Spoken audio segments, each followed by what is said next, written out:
It's been a question on a lot of parents' minds throughout the pandemic. How can I explain what's going on in the world to my children without scaring them? A new children's book from Cobbs Creek Publishing hopes to do just that. It's called Momma, Can I Sleep With You Tonight? Helping children cope with the impact of COVID-19. And we have the author here with us tonight to speak with us.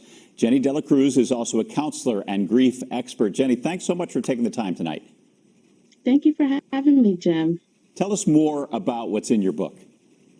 Yeah, so this book is basically a story between a mother and her son. Her son is having difficulty sleeping, and it's really based on actual events. My 4-year-old was having a hard time falling asleep on April 5th at 3 a.m. He had big fears and wanted to process these thoughts and feelings about what was going on with COVID.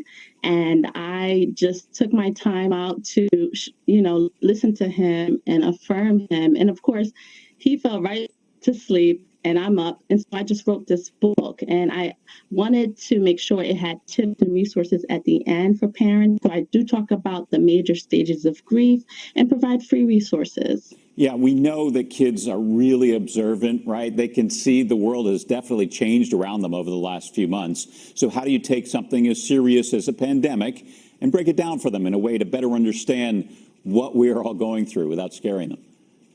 Yeah, I think that, using the illustration helps.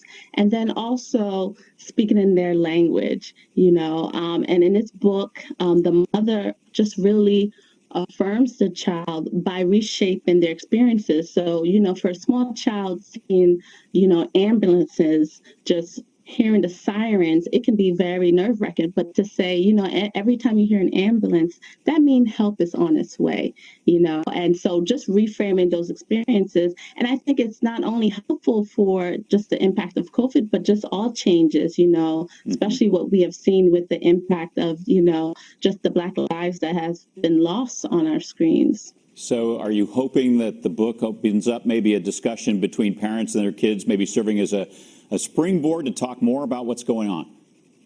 Absolutely. I believe that it will. And like I mentioned, towards the end of the book, I do provide free resources and tips, such as validating our children's feelings, using art and play to really connect with them. And so I think that it would be a powerful tool for parents and educators. That book, once again, called Momma, Can I Sleep With You Tonight? Counselor, grief expert, and children's author Jenny Delacruz. Thanks for talking with us tonight.